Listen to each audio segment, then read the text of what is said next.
आपल्याकडे रायगड जिल्ह्यामध्ये कुठलाही प्रस्ताव शिवसेनेकडून आल्याचं माझ्या माहितीत नाही.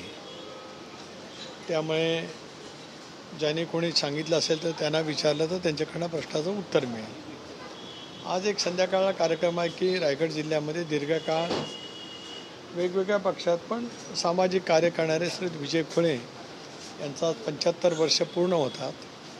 त्यानिमित्ताने कार्यक्रम गोरेगावमधल्या सामाजिक संस्थांनी घेतलेला आहे. माझाही विजय खुळे यांचं गेले 40 वर्षाचे जवळकीचे संबंध आहेत. अनेक वेळा ते राष्ट्रवादी काँग्रेस पक्षामध्ये होते, वेगवेगळ्या राजकीय पक्षामध्ये सुद्धा त्यांनी काम केलं आहे. पण शेवटी एखाद्याचा 75 वर्ष ज्याला पूर्ण होतात त्यावेळेला आपल्या संस्कृतीप्रमाणे जाणं, त्यांचं अभिष्टचिंतन करणं, त्यांचा कार्याचा गौरव करणं, त्यांना शुभेच्छा देणं, या भावनेतून मी त्या ठिकाणी जाणार.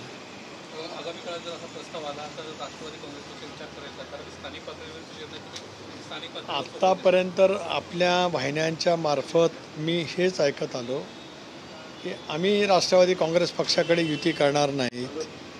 काही अत्यंत खालच्या शब्दामध्ये अपशब्द बोलत जे आज वेगवेगळ्या वैधानिक पदावरती आहेत अशांची वक्तव्य आपल्यामार्फतसुद्धा महाराष्ट्राने त्या ठिकाणी ऐकलेली आहेत. आता अशा वेळेला आमच्याजवळ बसण्याचा प्रस्ताव कसा, कधी, कशामुळे आला हे याच्यासाठी मी खूप अनभिज्ञ आहे. आणि त्याच्यामुळे मी अनभिज्ञ असल्यामुळे माझ्यापेक्षा त्यांचा राजकीय अभ्यास कदाचित खूप दांडगा असू शकतो. त्याच्यामुळे ते त्यावरती प्रकाश टाकू शकतील.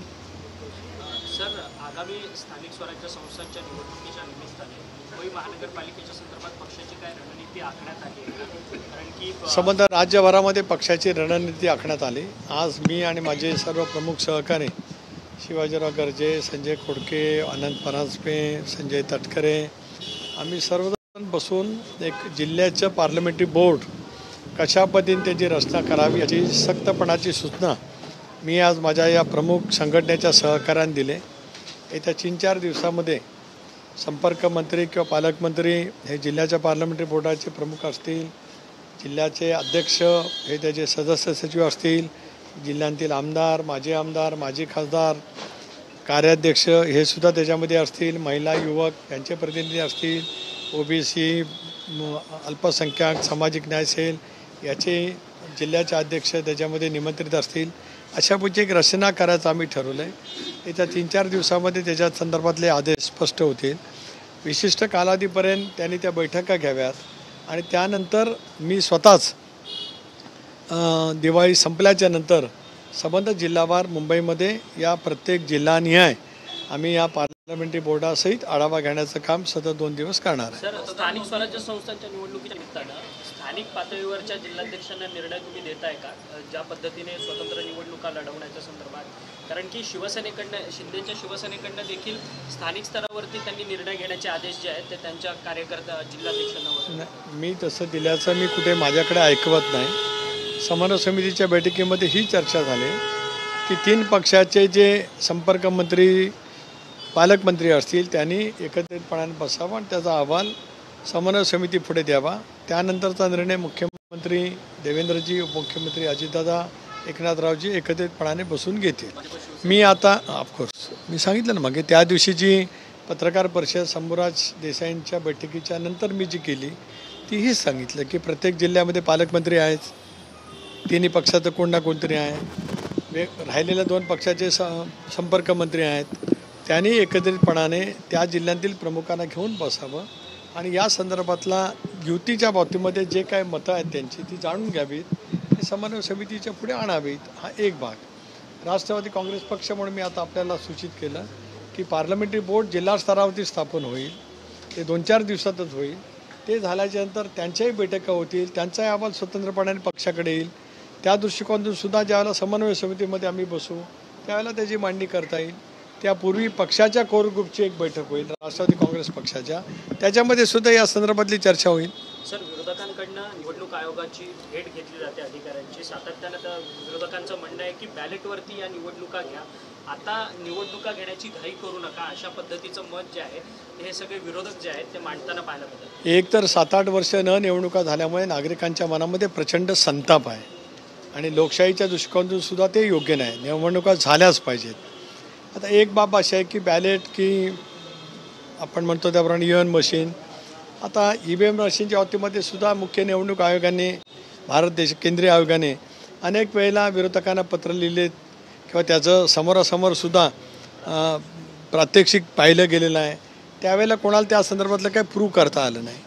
जसं लोकसभेच्या वेळेला खोटं नॅरेटिव्ह सेट करण्यामध्ये इंडिया आघाडीला देशभरामध्ये यश मिळालं की संविधान रद्द होईल, अल्पसंख्याक समाजाच्या मनामध्ये असुरक्षिततेची भावना तयार करण्यामध्ये आलं, आदिवासी बांधवांनासुद्धा असं वाटलं की आपलं आरक्षण जाईल.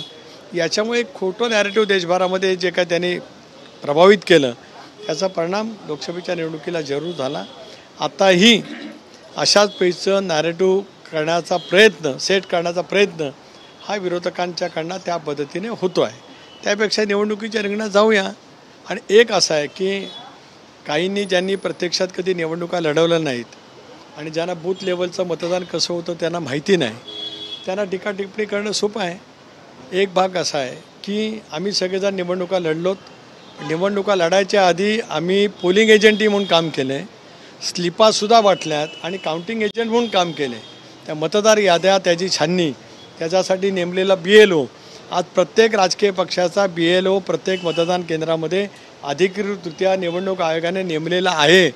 तो त्याची छाननी करू शकतो आणि किती मतदान खोटं झालं आहे किंवा काय किंवा मतदान होत असतानासुद्धा तुम्ही जर का बघितलं तर आपणही मतदान करत असाल अनेक वेळेला तर तुमचं ID कार्ड ते पाहिलं जातं. त्या मतदार यादीवरती तुमचा फोटो काय तो टॅली केला जात असतो. तो जर काय झाला नाही तर तुम्हाला मतदानापासून थांबावं लागतं. ही सगळी ज्यावेळेला प्रक्रिया होते त्यावेळेला सगळ्या राजकीय पक्षाच्या उमेदवारांचे पोलिंग एजंट त्या मतदान केंद्रामध्ये बसलेले असतात. ही सगळी प्रक्रिया जे नेते 2 दिवस सगळे राजकीय पक्षाचे प्रमुख विरोधी पक्षाचे नेते निवडणूक आयोगानं भेटलेत त्यांनी त्यांच्या पक्षाच्या माध्यमातून दीर्घकाळ केलेली आहे. पण आता नॅरेटिव्ह सेट करत असेल करू द्या.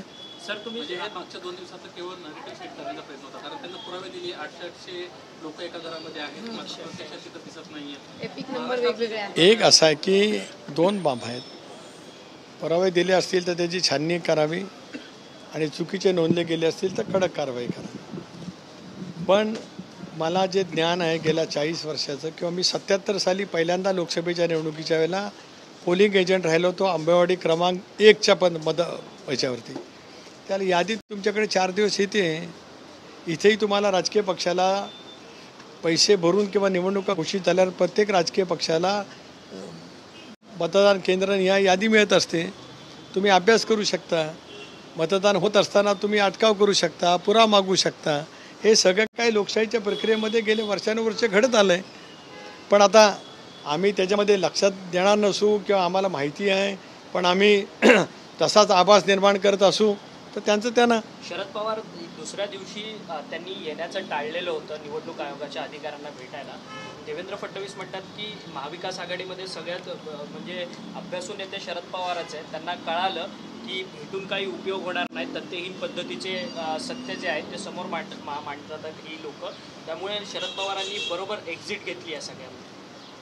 एक मी अत्यंत अभिमानपूर्वक नमूद करू इच्छितो की देशाच्या राजकारणातल्या 6 दशकातला माहितगार असलेले एकमेव नेते आहेत. त्यांचं नाव आदरणीय शरदचंद्रजी पवार साहेब की ज्यांनी 57 सालापासूनच्या निवडणुका पाहिल्या, जवळून अभ्यासला. ज्यावेळेला जिल्हा लोकल बोर्ड होतं त्याच्या निवडणुकासुद्धा त्यांनी त्यांच्या मातोश्रींच्या नावाने त्या ठिकाणी आईंच्या नावाने अनुभवलेल्या आहेत. 62 सालापासून ते सक्रिय राजकारणामध्ये आहेत. त्यामुळे दीर्घकाळ निवडणुकीचा अभ्यास असणारं देशपातळीवरचं ते एक नेतृत्व आहे.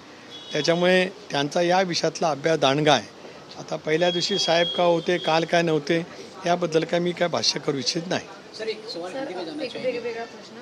मुंबईत शिवसेना शिंदे गटाकडून बॅनरबाजी करण्यात आली आहे. मुंबईत महापौर शिवसेनेचाच असणार, त्यामुळे आतापासूनच महायुतीमध्ये स्पर्धा सुरू झाली का असा प्रश्न. नाही, मी काय अजून अशा पैसे काही बॅनर्स पाहिलेले नाही आणि प्रत्येक राजकीय पक्ष आपापला बॅनर लावू शकतो. परंतु ज्या वेळेला युती म्हणून एखादी गोष्ट असते, एखाद्या निवडणुकीला आपण सामोरं जात असतो त्यावेळेला अनेक गोष्टीचा विचार आपण नेहमी त्या ठिकाणी केला जात असतो. आता लावलेले बॅनर अतिउत्साहाने कार्यकर्त्यांनी लावलेत का कशामुळे लावलेत याचा एकदा माहिती मिळाल्यानंतर आपल्याला त्या संदर्भामध्ये बोलता येईल.